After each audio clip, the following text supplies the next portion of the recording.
Welcome back to our Kingdom Marriages mini-series. I'm your girl, Jahpearl, and today's episode is one of the most important ones in this series. It's episode 5, How to Discern if Someone is God's Choice for You.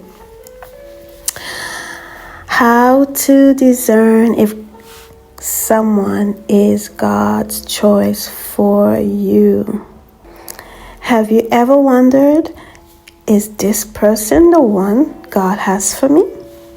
Many believers struggle with this question, and today we will break it down using biblical principles, practical wisdom, and spiritual discernment. So let's get started. First thing is the importance of seeking God's will. Before we talk about discernment, we must understand that marriage is a divine covenant, not just a personal decision. If God has a purpose for your life, wouldn't He also have a plan for you for who you marry? In Proverbs 3 verse 5-6, it says, the NIV version, "Trust in the Lord with all your heart and lean not on your own understanding. In all your ways submit to Him, and He will make your path straight." This includes your relationships. Seeking God's will should always come first, not just when you're unsure or facing challenges. These are some tips to take note of. Pray before entering a relationship, not just when you're deep in one. Ask God for clarity and peace before making any major commitments. Keep God at the center of your dating journey. Seek His wisdom daily. Number 2 point to look at, it's biblical signs that someone is God's choice. How do we know if someone is truly from God? Here are some key biblical signs. They love and honor God above all else. Matthew 6:33 in the NIV version it says, "But seek first His kingdom and His righteousness, and all these things will be given to you as well." A godly partner should have a personal, thriving relationship with Christ. Number 2, they exhibit the fruits of the Spirit. In Galatians chapter 5, 22 and 23, in the NIV version, it says, "But the fruit of the Spirit is love, joy, peace, forbearance, kindness, goodness, faithfulness, gentleness, and self-control." Watch their character. Do they display patience, kindness, and self-control? 3, they bring you closer to God and not further away. 2 Corinthians 6:14 in the NIV version, it says, "Do not be yoked together with unbelievers, for what do righteousness and wickedness have in common? What fellowship can light have with darkness?" A true partner will encourage your faith, not pull you into compromise. All right, so don't ever think that, okay, maybe I can change him. Maybe if we start dating, he will convert because he will, don't trust your own abilities to do this. You have to put it in God's hands. So don't take the chance to yoke yourself with an unbeliever and then, get heartbroken in the process, okay?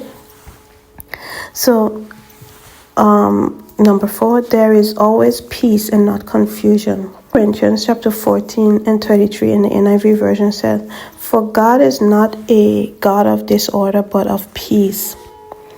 If you are constantly confused or anxious or uneasy about the relationship, it might not be God's best for you. Some practical tips that you can apply to your life. Observe consistency. Do they act godly only when convenient? Pay attention to peace. Is your spirit at rest or constantly in turmoil? Look for spiritual alignment. Do you share the same faith values? All right. Let's look at number 3 signs that someone is God's best for you or not. Red flags that indicate someone may not be God's choice. While we look for godly traits, we must also be aware of warning signs. Here are some red flags to watch for. They compromise biblical values. So if they pressure you into sin, lying, or ignore God's command, that is not God's best for you. They are spiritually inconsistent. Do they pray with you? Do they worship?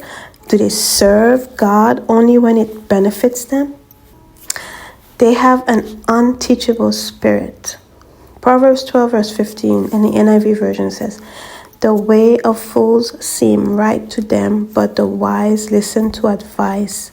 A godly person remains humble and open to growth." They isolate you from godly counsel. A person who is truly for you will not mind accountability from mentors, pastors, or wise counsel. Number 5, there is a lack of peace and confirmation. If God has to keep warning you, pay attention. Here's some tips.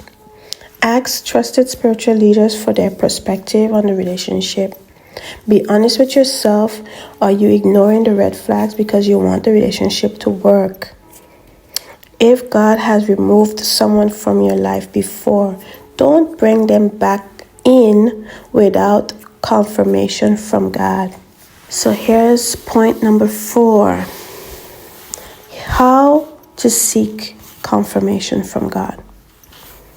Discerning God's will requires prayer, patience, and faith. Here's how you can seek for confirmation. You can pray for clarity and signs. In James 1 verse 5, the NIV version, it says, "If any of you lacks wisdom, you should ask God, who gives generously to all without finding fault, and it will be given to you." Ask God for clear guidance without forcing your own desires into the answer. You can fast and seek God's presence. Fasting removes distractions and helps you hear God's voice more clearly. Pay attention to divine alignment. Does this person's purpose, values, and faith align with yours? Listen to godly counsel. Proverbs 11 verse 14 says in the NIV, "For lack of guidance, a nation falls, but victory is won through many advisors." Seek wisdom for godly mentors, pastors, and family. Trust the Holy Spirit's leading. If you feel a strong check in your spirit, don't ignore it. The Holy Spirit is our guide. We know that love is blind, but God, when He is with you, your spirit will not fail you. Trust in that instinct, that gut instinct. Let's recap today's key points. Number 1, God will never send someone who leads you away from Him. Number 2, a kingdom partner will have godly character, not just good words. Number 3, red flags should never be ignored. Number 4, seek confirmation through prayer, fasting, and wise counsel, and the Holy Spirit's guidance as well. Most importantly, become the person you are looking for. Prepare yourself spiritually, emotionally, and mentally for the marriage God has for you.